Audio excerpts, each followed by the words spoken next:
നീ മാർക്ക് നിന്റെ പേപ്പർ കാണിച്ച്. ഇന്നലെ മാർക്കാണോ? ആ അതെ. അയ്യോ ഇതെങ്ങനെ ഒപ്പിച്ചടാ നീ? 75-3. ഞാൻ കോപ്പി അടിച്ചതാ. കോപ്പി അടിച്ചോ? എന്താ കോപ്പി അടിക്കാതെ? എടാ ഞാൻ കോപ്പി അടിക്കാൻ ഞാൻ കെമിസ്ട്രിയുടെ കൊണ്ടുവരുമ്പോ അന്ന് ബയോളജി, ബയോളജിയുടെ കൊണ്ടുവരുമ്പോ അന്ന് കണക്ക്. എന്തിനാ വെറുതെ വെട്ടിക്കളയുന്നത്? അതുകൊണ്ട് ഞാൻ കൊണ്ടുവരാത്തെ. നീ ഇത് പേപ്പർ കാണിച്ചിട്ടേ ഷൈൻ ചെയ്തോ? ഈ 3 മാർക്ക് മേടിച്ചിട്ട് ഞാൻ എന്തോ ഷൈൻ ചെയ്യാനാ? എടാ ഒപ്പിടത്തില്ലോടാ. ഓ അതാണോ ഷൈൻ? ഷൈൻ സൈനാണോ?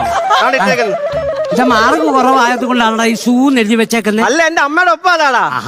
നിന്റെ അച്ഛന്റെ ഒപ്പം ഒപ്പോട്ടെ. ഇത് നല്ല പഴുതാര പോന്ന പോലെ ഇരിക്കും. ഞങ്ങൾ അച്ഛൻ ഇട്ടു. സൂപ്പർ ഒപ്പടാ. ഇത് കൊണ്ടുപോയി നിന്റെ അച്ഛൻ ഒപ്പിട്ട് മേടിച്ചോണ്ട് വരാടാ. ഇതിനകത്തോ? സാർ സമ്മതിക്കത്തില്ലടാ. സൂപ്പർ ഒപ്പടാ അത്. ഇല്ല ഞങ്ങൾ അച്ഛൻ അങ്ങനെ ചെയ്തരത്തില്ല. നിങ്ങൾ അച്ഛനെ ഒന്ന് പറയടാ. ഞങ്ങൾ അച്ഛൻ നിനക്കറിയാൻ പറ്റോണ്ട പന്നിനാ. നിങ്ങൾ അച്ഛൻ സൂപ്പറാടാ. അല്ലെന്ന് പറഞ്ഞു.